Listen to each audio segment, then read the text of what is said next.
Welcome to the QBC podcast, where we explore new paradigms in health and science that have a meaningful impact on our day-to-day lives. I'm your host, Meredith Oak, a curious coach and mom. I started a journey to overcome chronic fatigue and found myself in a whole new quantum universe. I believe new research shouldn't stay locked away in an ivory tower, and that wisdom can be found in many places and understood by all of us.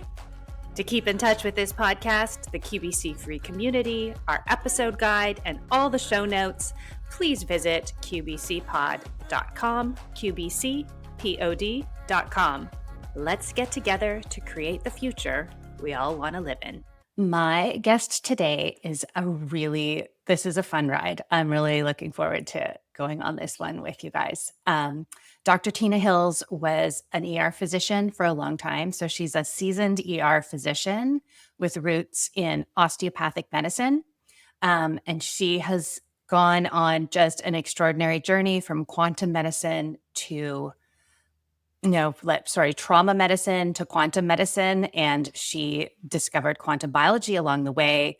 She got herself certified over at the Institute of Applied Quantum Biology, and learning that science connected a whole bunch of dots for her, which is truly what I love to see. Like, that is my favorite thing when I talk to someone who's thinking about studying quantum biology, which is the science, the foundations of the science.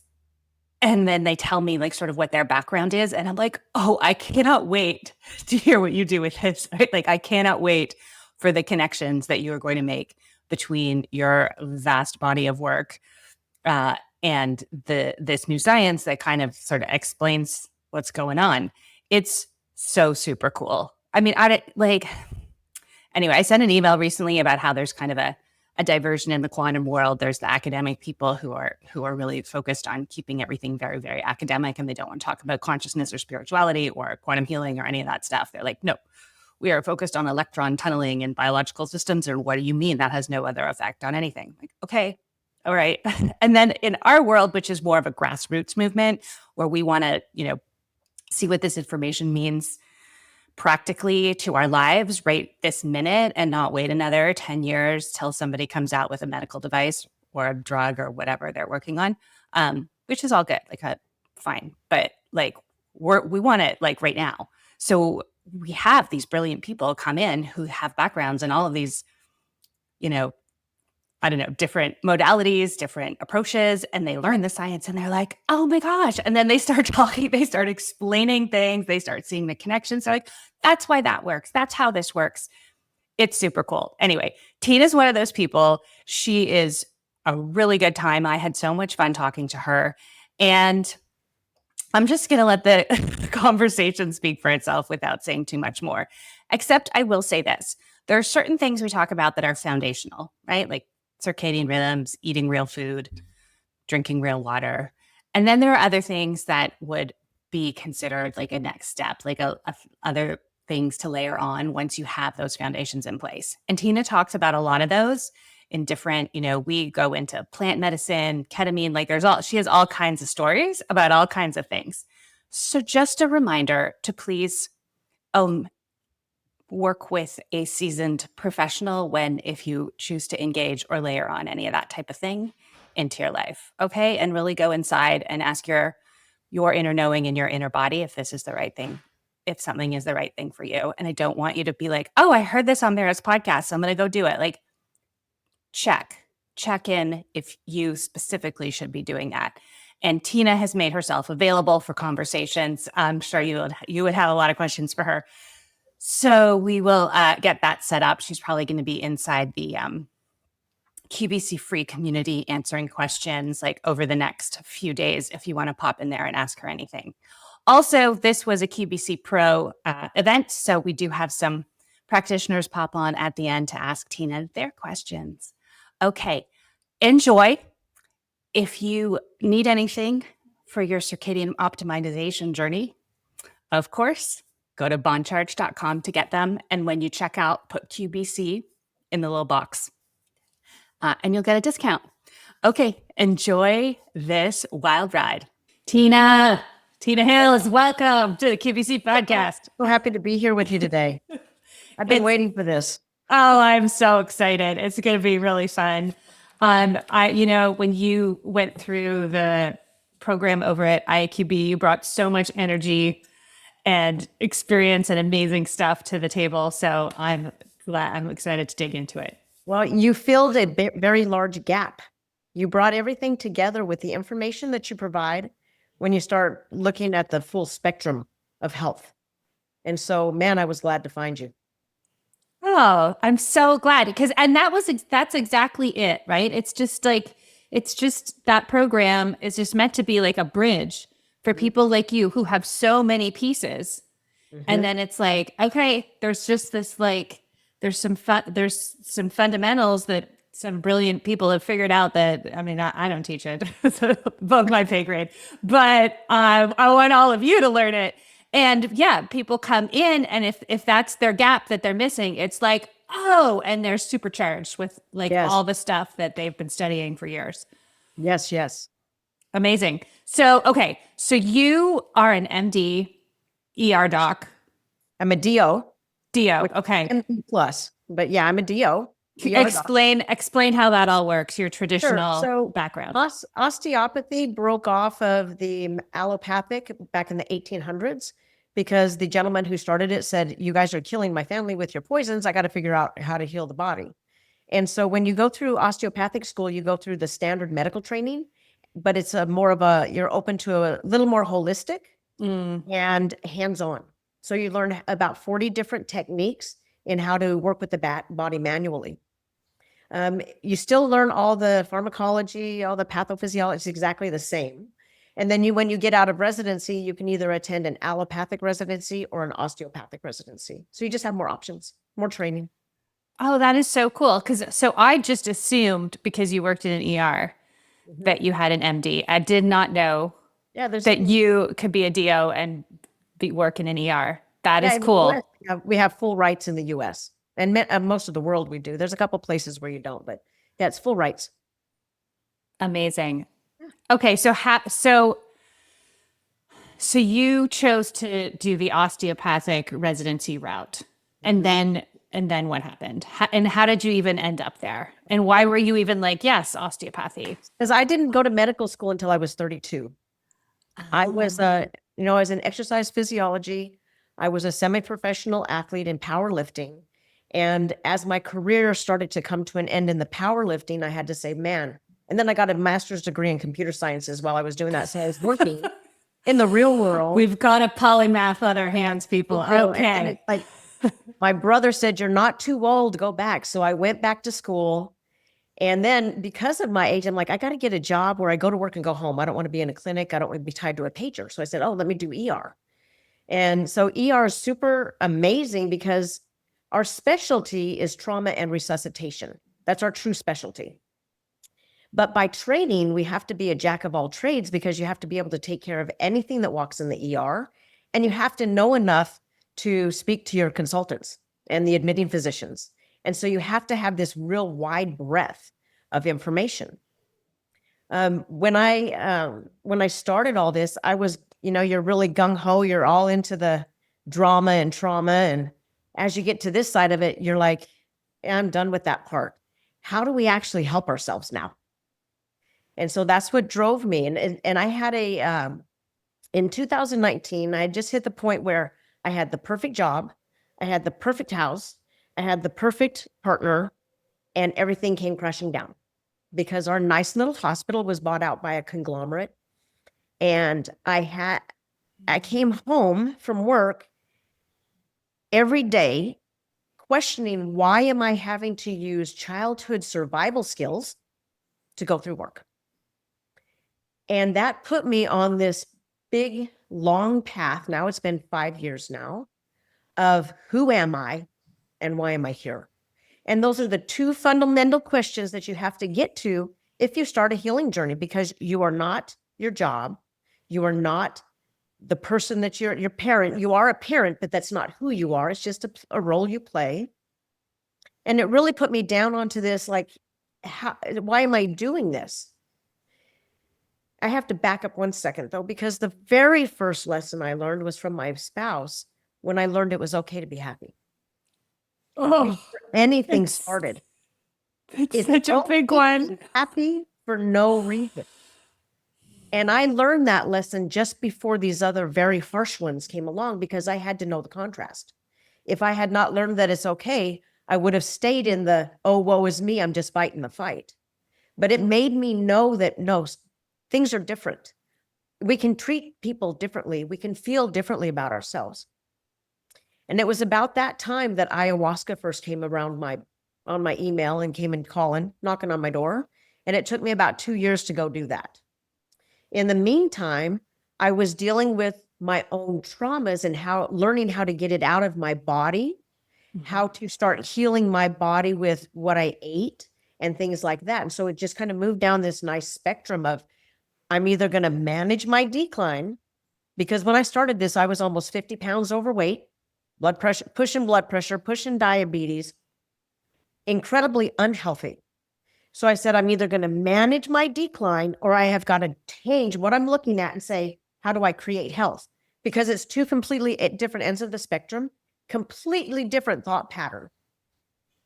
When we came on to the quantum biology, I had been looking at it for a little bit before I found you guys, and it just started making logical sense. When you look at the pharmacology and things, like it makes sense to make you feel better in short term. But when you're sitting in the ER after 20 years, almost, we figured out probably about 100,000 patients, probably 2 to 3 times that in family members, 10,000 deaths that I've had the honor of being with, and I've had my own near death.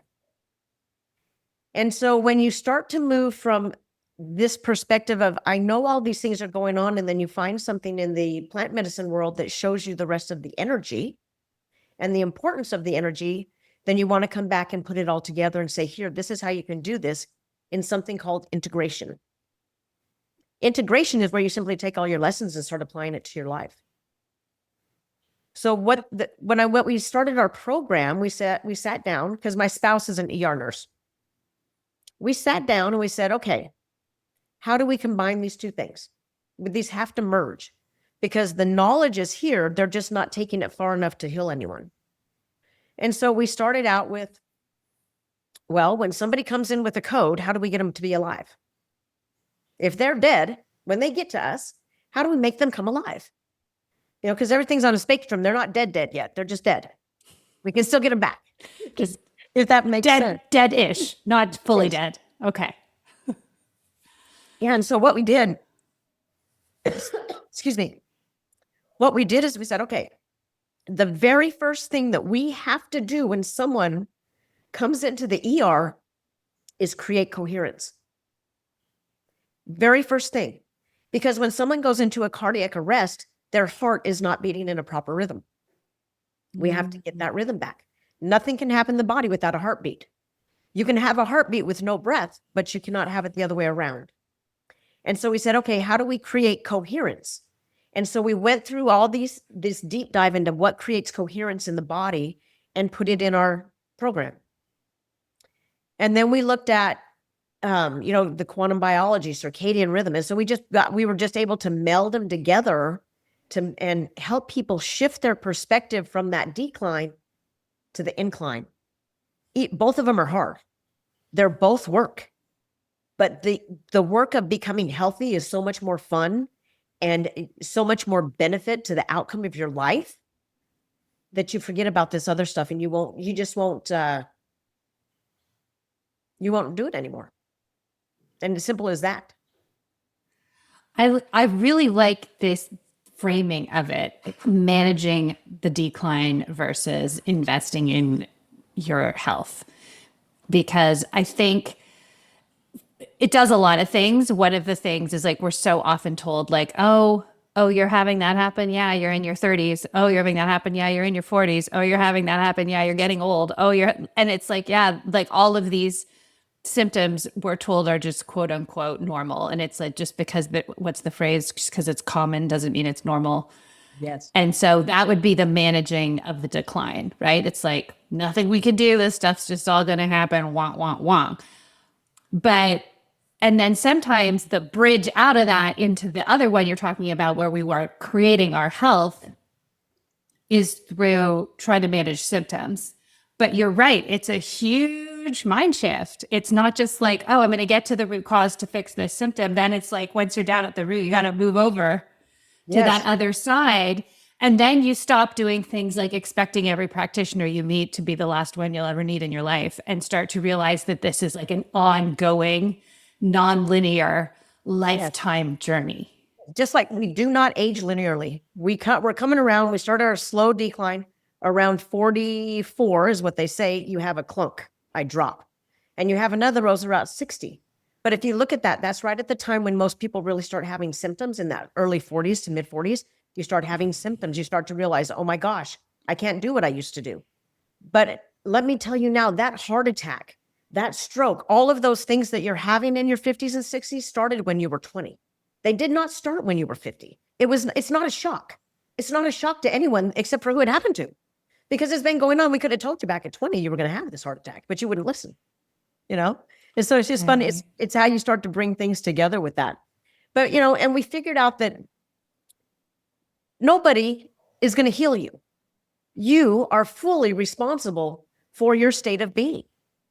And it's not just your physical state of being, it's your emotional, it's your spiritual, which I don't mean religious in that. I mean like your connection with yourself and the divine, and your energetic. You have to take care of those things, not just your mental and your physical. But we also need to learn that our mind is simply a computer processor and that our body is driving the show, because your body holds trauma. Your fascia, we are a fascia being. We are made of fascia. That's all we are, with some organs. It suspends some organs. It's water, fascia that makes water, makes fascia mixed up with a little sand. That's all we are. And so you have to consider, I'm an energetic being. How do I feed my energetic being? How do I clear that? And that's where that plant medicine has really brought in the tools and how to clear. Because when you start to heal yourself, we really want to focus on, if you really back up, global hydration, remineralization, detoxification on those 5 levels. And then we give stem cells to give somebody a really big boost and turn around in that health. It really pops you over that little hole, that heel that you get to. But integration and support, you're the one that has to do it all. It is a solo journey. You cannot take it by yourself. You can't. You need help. You need support. You need guidance for someone who's been there. You need somebody on your side that's saying, man, are you sure you want to eat that hamburger today? Because that may not be the best for you. People that call you out on your junk. You got triggered. The trigger tells you where you need to heal. It's not the fact that you got triggered. That's no problem. Turn it around on yourself and say, okay, why was I triggered? How did that make me feel?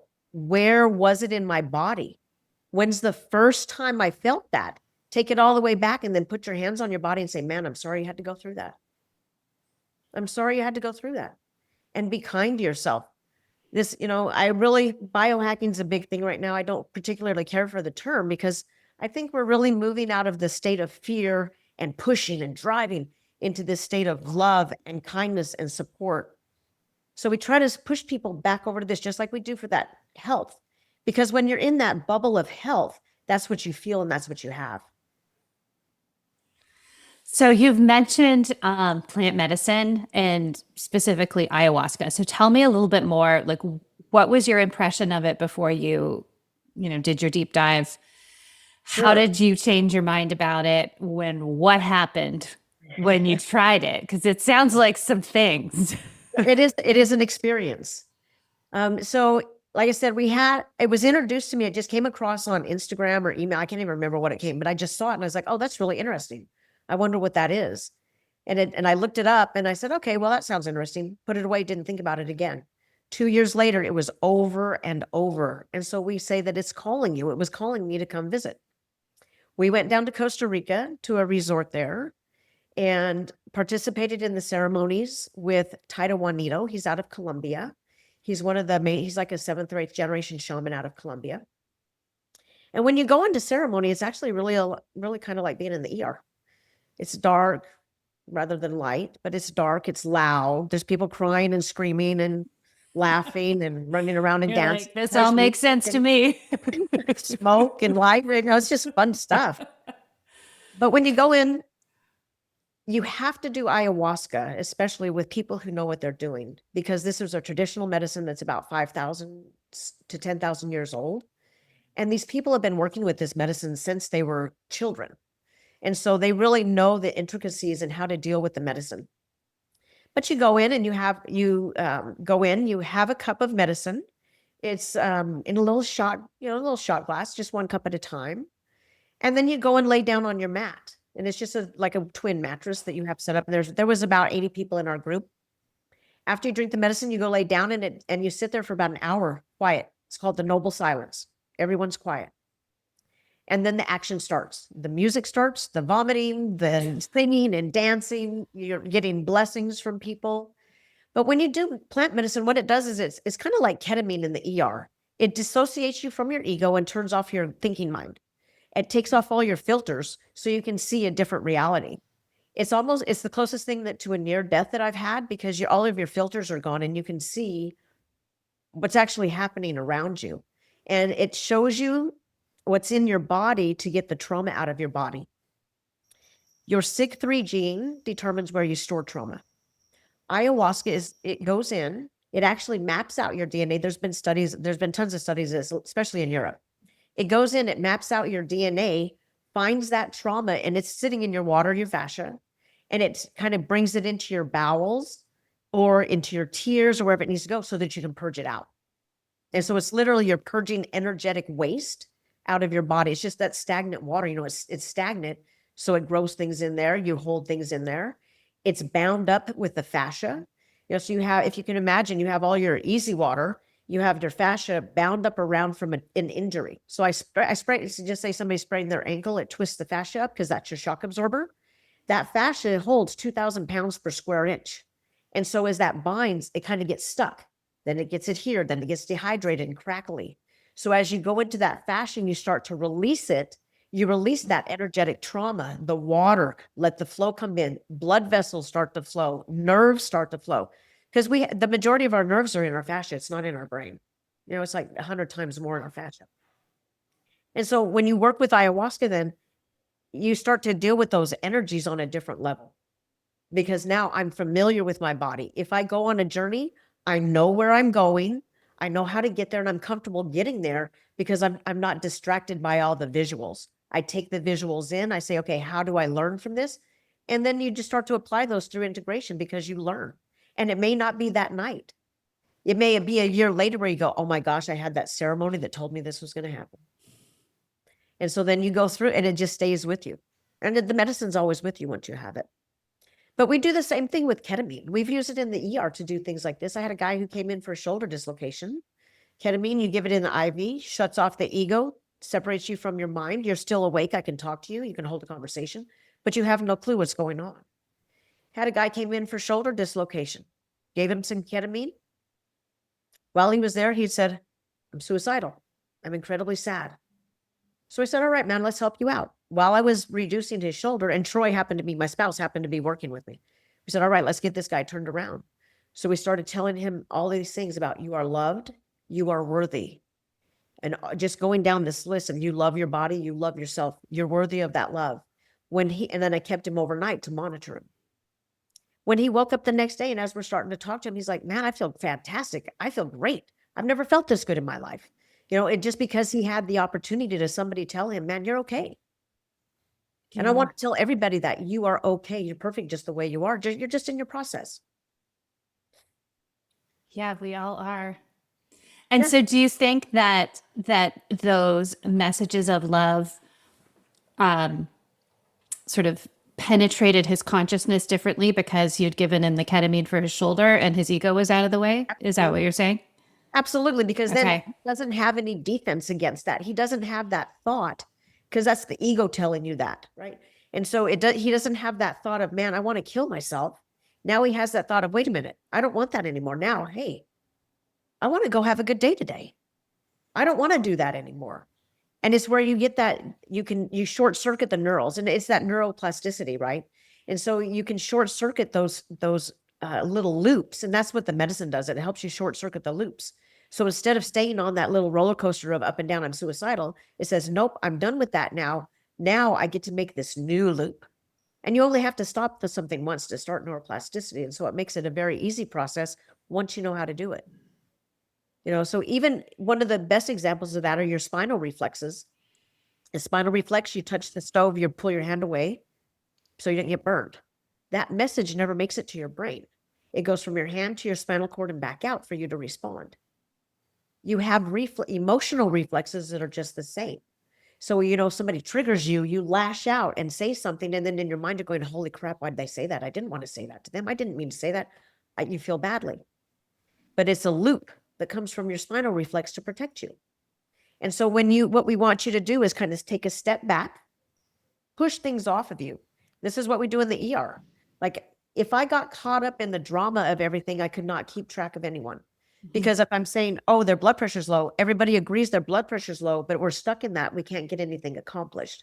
And so for me, and what I teach my clients to do is take that issue, push it off, set it over here where you can look at it with some distance. And then you say, okay, what are my solutions? And you focus on the solution because then you have action. Then things are changing. You're not just stuck in this endless loop of, oh my gosh, this is happening, and ruminating. You have to stop ruminating and move through it. Emotion, move it through your body. Right. It's a lot, isn't it? Yeah.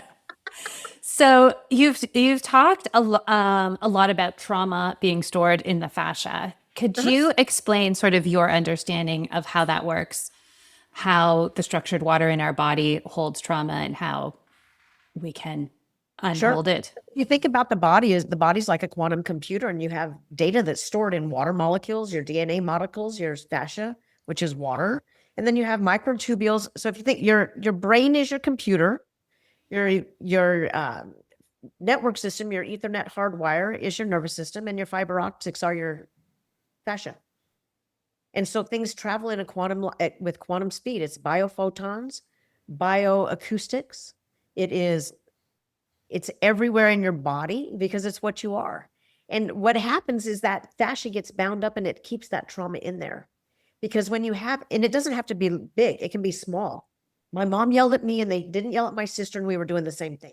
It doesn't have to be anything big, but it's a shock to the body. And so it walls it off. And that data is stored in there.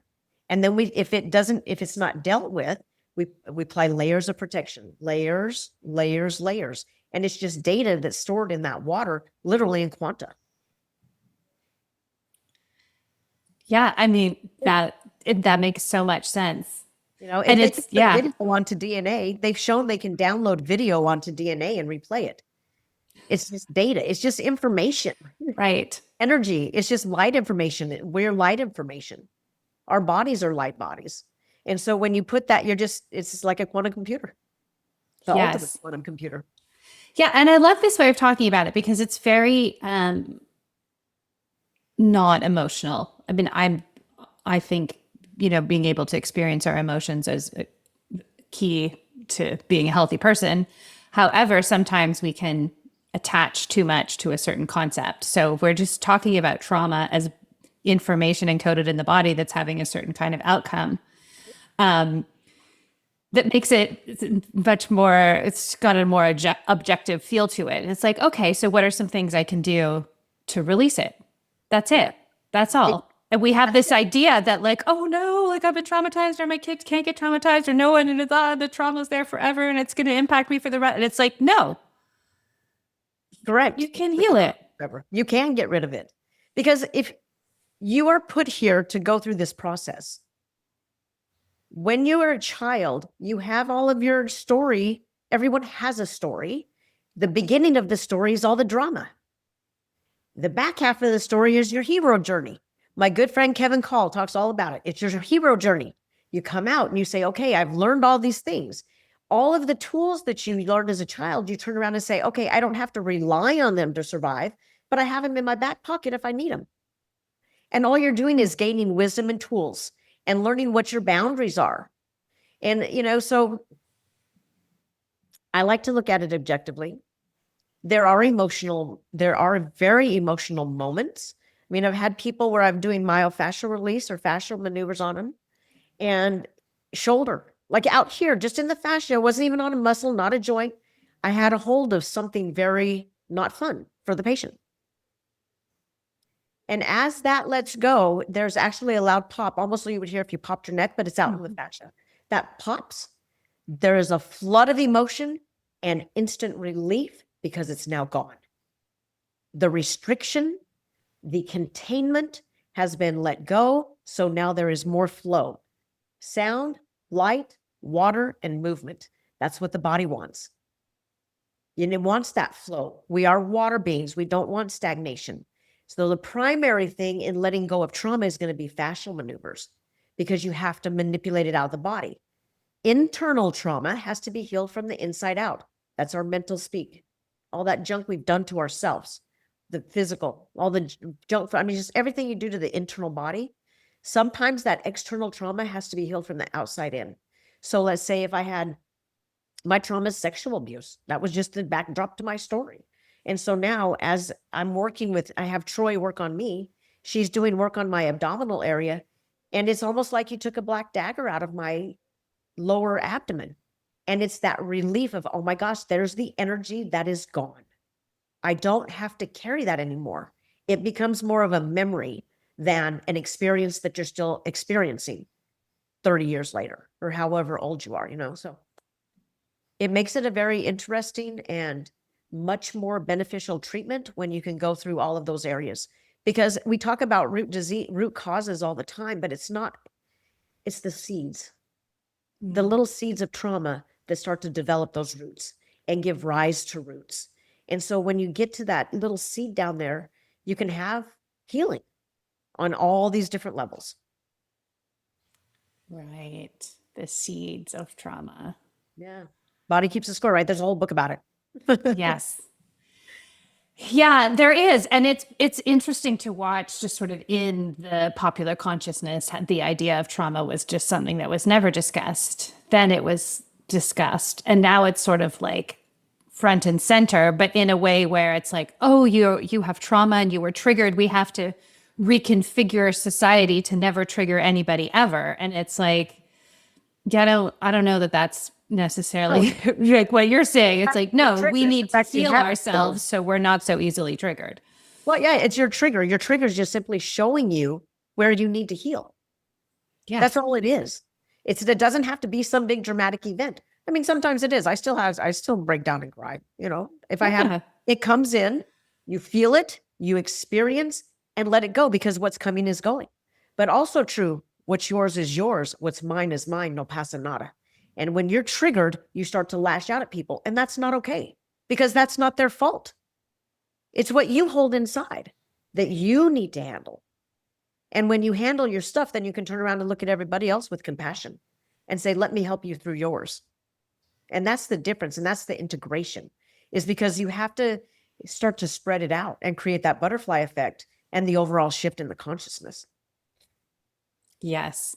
And that integration piece is so important. I'm glad that you've brought it up so many times, because I do find, and I think there's a part of the journey where we are just in information collecting mode. We're in knowledge expanding mode. But then at some point that needs to translate into something real. So I can read, I was like reading about why you would wear blue blocking glasses if you were on a screen at night for like months before I actually went on the internet and ordered some and put them on my face. So there was the integration. So like going outside in the morning, blocking light, like that's an integration. But I think it's also, and the one where we get a little more tripped up is some of this other stuff that you're talking about, the internal monologues, the way we see the world, the belief systems. Like it's, I know people who could talk about that stuff, they can write about that stuff, but it's not being applied. Mm-hmm. Yeah, and it's not being integrated. Our practice, our daily practice is integration, because we've put ourselves in a constant ceremony. because it's made such a difference in our lives across the board. And so every day we are, and it's a practice, and it's what you develop. It's what you develop, the coherence thing, meditation. You have to meditate. You have to have that quiet time. Talk to your body, bring it back into communication. The breath work, if you control your breath, you can control everything, because it's that you take a little inspiration, hold it for a second, give yourself a long exhale, stimulates your parasympathetic, pulls you out of fight or flight, gives a little bit of space, and lets you actually make a decision instead of a reaction. And so, number one, we got to pull you out of fight or flight. That's that meditation breath work. Learn how to get your body out of that. And the easiest way to do it is take an inhale and then a longer exhale, because it stimulates that vagal nerve that comes right here and turns it into parasympathetic. Fight or flight is down. Chills out the body. It says everything's okay. Let's see what we're doing now. And I think that's one of the greatest things about the ER too, is because it's made me, it teaches you how to speak, how to think with logic in incredibly emotional situations. If people Yes. come and see an ER, it's not a good day. If they see me work, it is not a good day. It is not. And so, it's been an experience. And it's one that we're so excited to share, because it has changed everyone that we talk to about this, with sunlight, the water, just the things that we've been mentioning. It changes their lives instantly, but people need to know, again, it is not a quick fix. You can have immediate results, but it takes about a year. It really takes a good year to have your body make that turn all the way to this direction and walking down the health road. It just takes a little bit of time. And so be patient with yourself. Yeah. Yeah. And remember, it's a journey. I think, we all want to find the smoking gun, the root cause, the one thing that is responsible for all the bad stuff that's happening to our health. But it's multifactorial, it's ongoing, it's nonlinear. I've been hearing from a lot of people lately who started doing all of the circadian things and then just had incredible insomnia descend upon them. Interesting. And it turns out there was an emotional trauma layer. Sure. And it was like sitting underneath. So when they got they got their body was in rhythm and everything was working, it was almost like, oh, okay. It does. It will do that. Here comes a few more things for you to deal with, and you are going to be awake all night until you do. Until you deal with it, because it's going to come knocking on your door. But fasting does that to you. If you go on any kind of food cleanse or fasting, it brings all of that to the surface, because it's getting all that junk out. And fasts can be incredibly emotional, because you're releasing and you're letting go of all that, all the toxins. Yeah. Right. And yeah, this is a really important thing to bring up now that we're talking about it. So I was thinking about it of the insomnia, but now you're talking about the fasting. It's like, and that's why we talk about it non-linearly. Mm-hmm. So we could do all of these things to get our body back in balance and to have our rhythms functioning properly.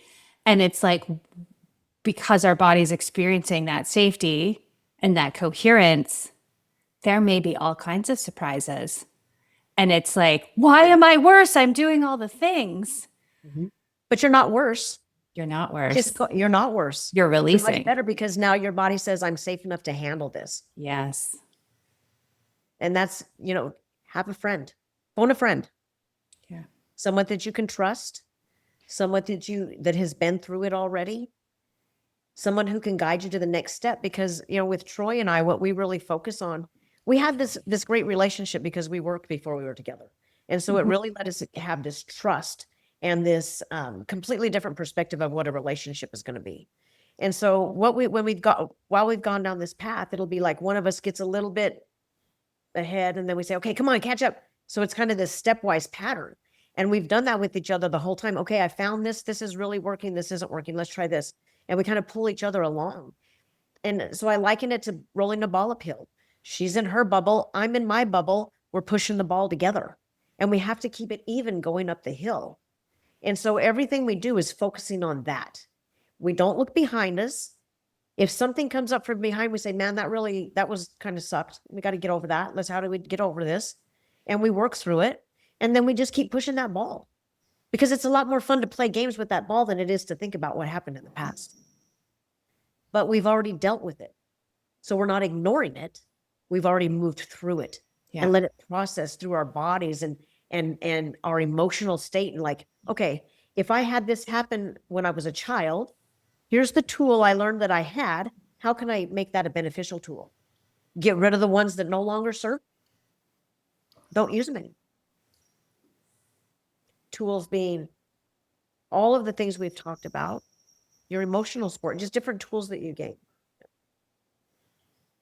Yeah, and I think people are drawn to different things. And like I was very drawn to tools that were very cerebral and word oriented, because that's how I'm cognitively oriented. So things where I would do a lot of writing, a lot of journaling, a lot of like writing down my thoughts and questioning them on paper.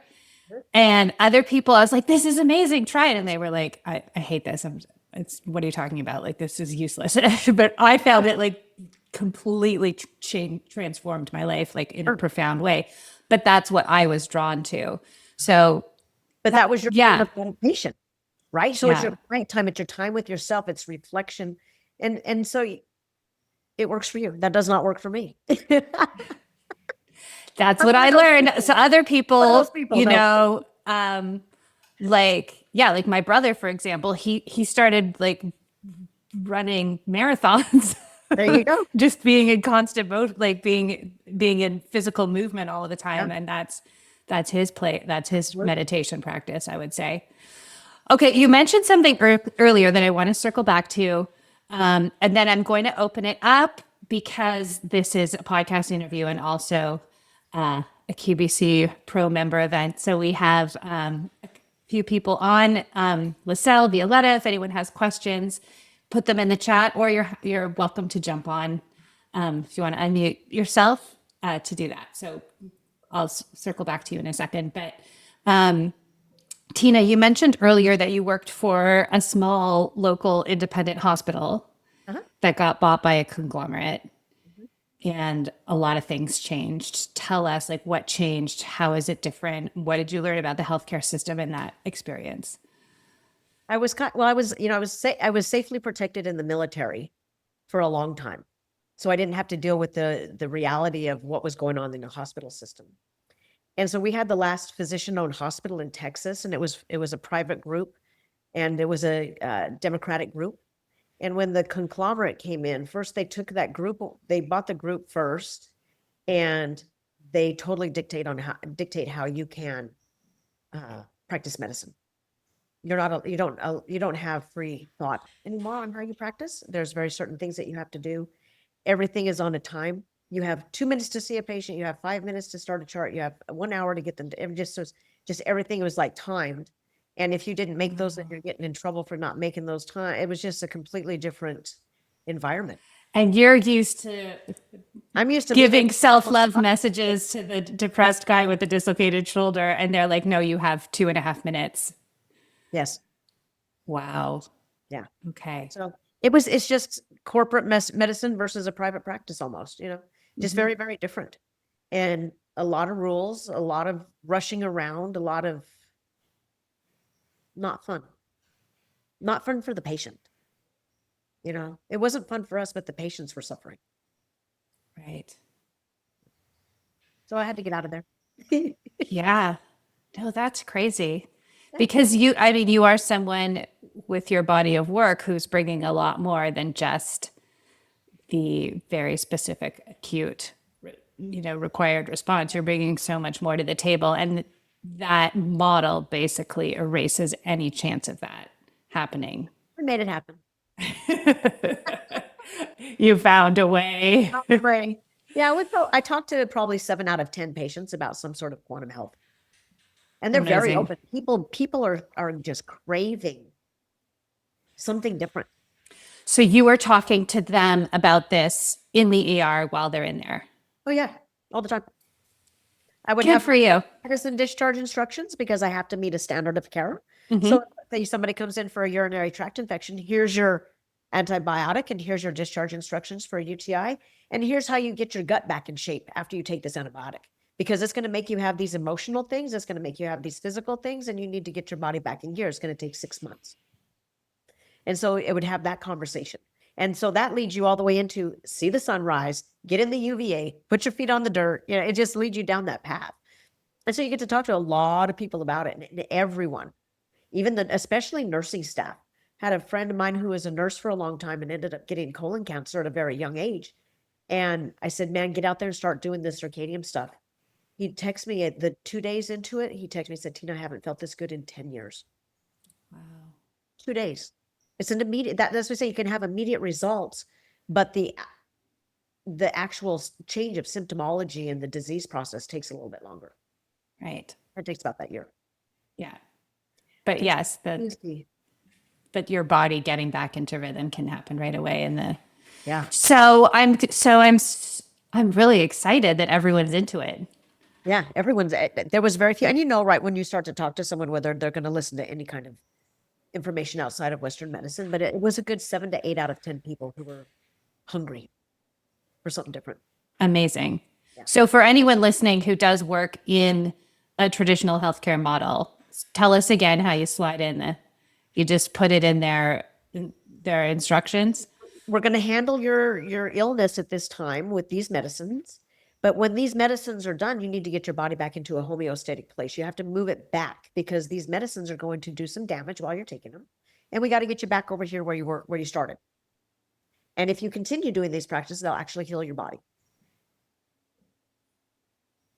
And and people are receptive. Incredibly receptive. See, I love hearing that because so many people are like, nah, no, that, especially doctors are like, nobody cares. Nobody wants it. They just want the pill. They're not interested. And I'm like, are you sure? I feel like they are.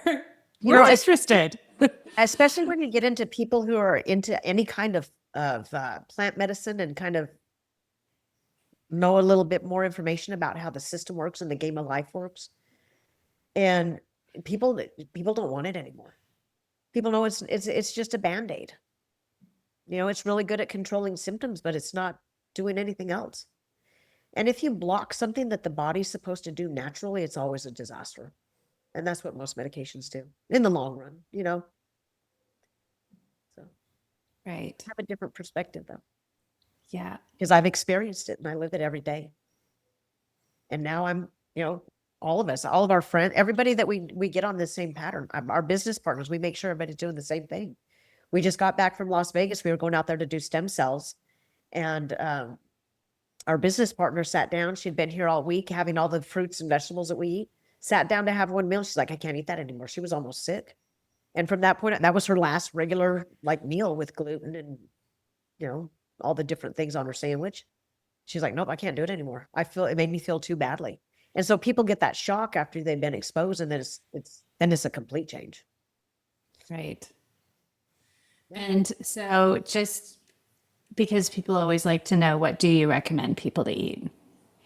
And then questions, throw them in the chat or put in the chat if you want to come on camera. Yeah. Okay, food. We're vegan by choice. Okay. And as the vibration of the body increases, as the health of the body increases, it really kind of chooses for you. Every once in a while, I get a really strong craving for some sort of meat. And if I can't satisfy that with like mushrooms, beans, something like that, that has a little bit higher protein in it, then I'll have a little piece, but I make sure I have the best of the worst. I typically go with bison because I know that's going to be probably the cleanest. Mm-hmm. We don't really eat poultry anymore. I don't eat any eggs or dairy at all. Every once in a while, Troy will have an egg. They'll throw one in there just because she loves eggs. But she usually regrets it when she's done. But I tell Interesting. people, you have to figure out what your body likes because it depends on where you're starting. And so if you eat something, I want people to go very clean on their eating, get out of processed foods. If you cannot read the label, put it back. You don't need it. Go to simple, whole, natural foods, and then start introducing things back. So get really super clean for about 2 weeks. Have an egg. See how you feel. Have a piece of cheese. See how you feel. And if it makes you feel anything but energized and feeling good, put it back and don't eat it anymore. It makes it really easy because it's you. That's the place where it becomes an individual program, is the food. Because with like cold plunge, thermal therapies, circadian, that is across the board good for everyone. Food is where it becomes a little bit more specialized to your body. And you have to make that decision, but you have to be honest with yourself about how you feel. You can't go down and sit and have a big meal and then realize, and you just need to realize, okay, I'm not going to feel my energy core. I'm not going to feel as light. And then you kind of weave your way through it and work your way through what makes you feel good. You don't want to feel bloated. You don't want to feel heavy. You don't want to feel sleepy. Those are all things that the food is taking your energy instead of giving you energy. That's a really helpful way to look at it. Yeah, Because I don't bring food up much on this podcast, as people probably notice, for the exact reason you just said. I'm like, you know what? I don't know. I don't know what you should eat. but if you get start eating all natural foods, you're not going to go wrong. Yes, I agreed. Yeah, like nobody should be eating hyper processed foods or foods that aren't real food. You know, But beyond that, I'm like, I don't know. you really want to stay away from seed oils. Hmm. So if you're, so again, the best of the worst. So we use a brand. I'm going to throw a shout out to Siete. They just got bought out, so you have to watch them now. I got to make sure they don't change. They're made with avocado oil. So it's like, so you start with something that and you can start making substitutions so instead of a regular chip, you get a chip that's made with avocado oil and cassava flour. So you're getting gluten-free, grain-free. And so you can have that as a snack. So you don't feel so deprived. And Yes. your taste buds change. And so as you start to clean out your diet, your taste buds change. So just you be kind to yourself. Do not beat yourself up. I just read a study by Eric Topol out of California on and it reintroduced the dosage of protein because everybody's so caught up on protein. And you really want about 0.8 grams per kilogram in a day. If you're over 60, out of his studies, he recommended 1.2 grams per kilograms of protein. Because when you get too much protein, then you're talking about kidney damage, cardiovascular disease. It's too much. Your body doesn't need that much. Plus, your gut biome makes protein. If you clear off all those receptors and allow it to use the building blocks, the amino acids from fruits and vegetables, you're going to have enough protein because your body's going to make it. We calculated out our meal one day. We had 80 grams of protein and hadn't had dinner yet on fruit and a salad. And it's healthy. And so it's like you just need to just kind of change what you know and open yourself up to options. Right. Yeah. So tell me like how you got protein from fruit and salad. So protein is simply amino acids. The most bioavailable protein is beans, legumes, and seeds. Nuts. Right. Okay. About 25% of the protein in meat is bioavailable. The rest of it gets digested and pooped out. Yeah. And your body takes that full protein, breaks it down into the amino acids it needs, and creates the proteins that it needs because your body's a protein factory. And so it's if you just eat the parts, your body can make the protein that it needs. Either one is fine. Right. Not wrong. Yes. The body is intelligent. Yeah, and I think that's the important thing is we get a little dogmatic, especially about food. We people get dogmatic about everything. So, and we really just try to make it as simple as possible and still have fun. And that's what it's about. You're here to have fun. You know what? Yes.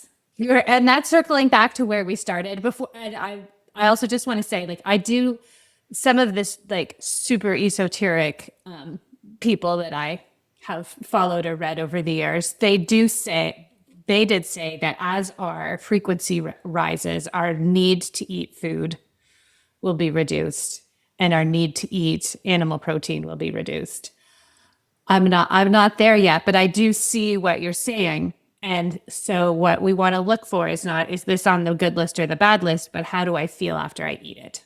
Correct. How is my energy? How is this resonating with my frequency? Correct. Okay. It changes day by day. Right. Yeah. And yes, in life, moments. I've noticed things I used to enjoy and can no longer eat. But I do want to talk about, the having fun. We're here to have fun. And at the beginning, you said, oh, that moment where, or not that moment, but reaching the point where you realized like it's okay to be happy Yes, it and is. it's okay to have fun and to make things fun, unless it's impossible. Sometimes it's impossible, but bounce back to the fun. Yes. Because really, if you give yourself that little pause and you can step back and really not get involved in the chaos and just really look at what's going on, most of it's just hilarious because we create our own drama. We do it all. It's like we're creating our story as we go. And wow, let's make it more fun. And I think if Yeah. we do that together, it'll shift a lot faster. Yeah.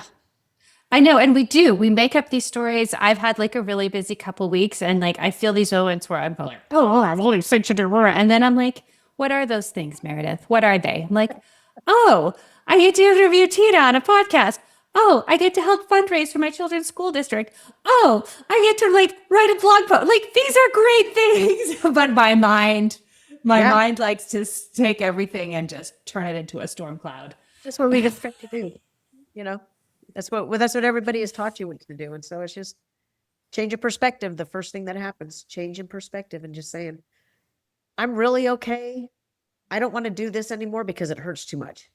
What else can I do differently? And people will not change until the pain becomes too great. You know, and so don't wait that long. Yes. Have fun That's before it gets too late. a good marker of growth. It's like, how little pain do I have to be in before I make a Right? required change? Perfect, perfect. A little bit less each time, hopefully. A lot It is. less each time. Quantum leaps. Let's think in quantum leaps. There you go. Violetta wanted to jump in. Do you want to unmute yourself, Violetta? Hi, I know. nice to meet you, Violetta. I am I'm a psychiatrist and I have various different roles. One is the emergency department. I'm actually the reason I'm not on video is because I'm getting ready for my shift soon. Huh? No, Um and the other is neurotherapeutics. So amongst the procedures is ketamine administration too. What about I'm sorry? what about it? That I administer ketamine as one of my other Oh, that's therapeutic tools. it, and No, it's such sorry. a strong tool. Yeah, yeah, it is. But the more, and right now, I'm actually going to transition somewhat into a model where I can incorporate quantum concepts freely, which will be great. Um, but one thing I have noticed, even in the current allopathic model where I'm administering ketamine, is how its limitations, and it really doesn't suit everybody. Um, and I'm wondering, um, given your experience or exposure, um, what do people usually think about it? When patients come to me, they have thoughts that this is going to address everything, or that it's really like a harmless harmless agent. Um, what has your experience been?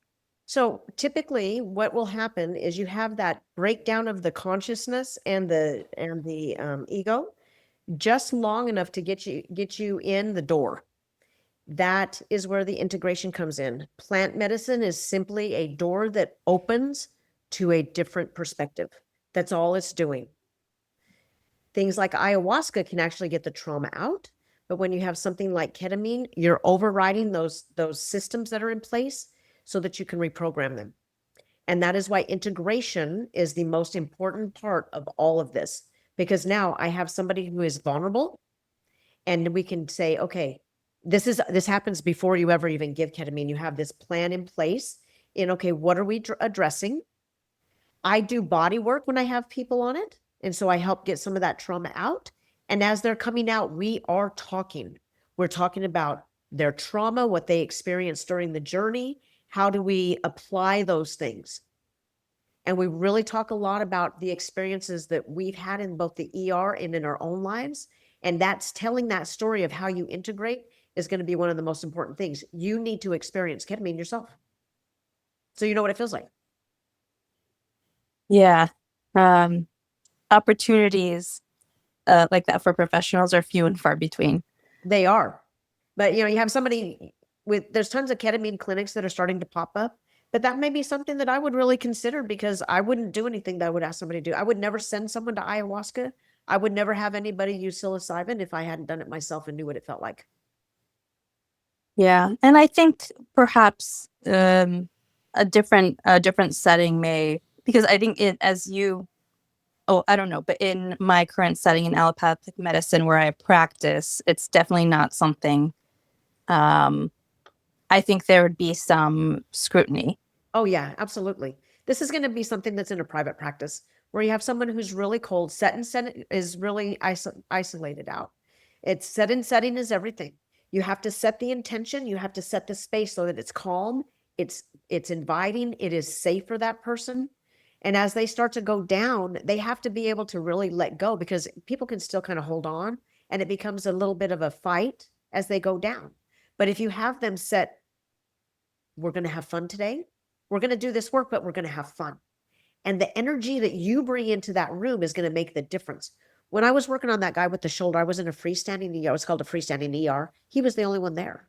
And so I had all the time in the world to spend with him.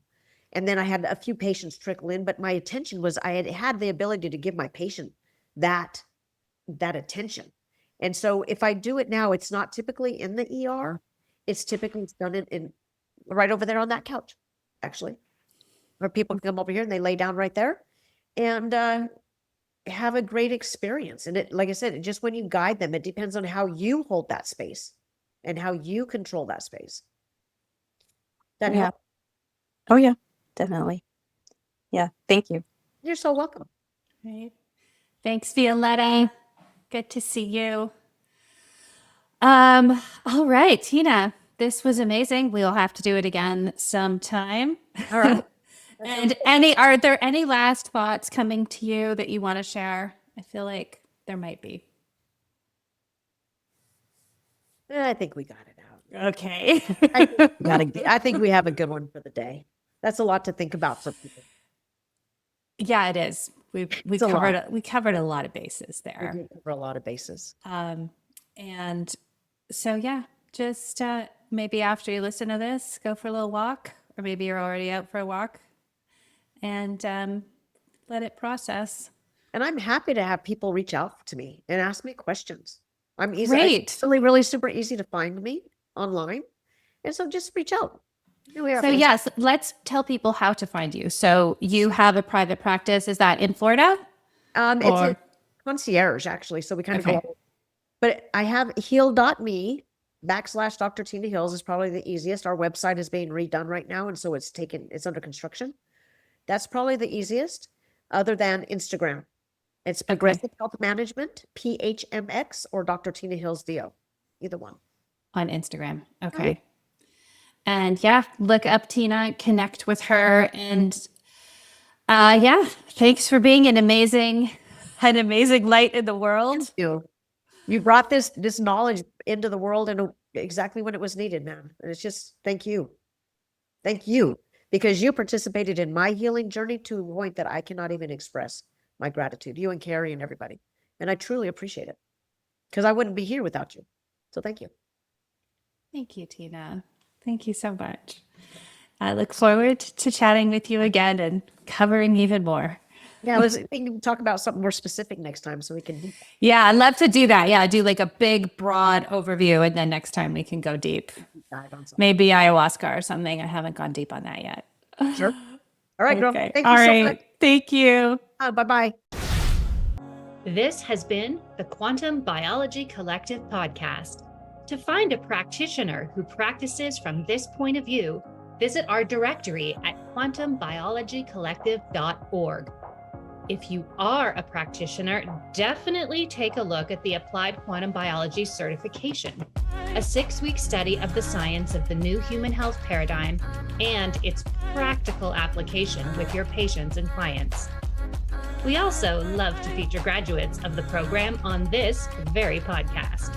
Until next time, the QBC.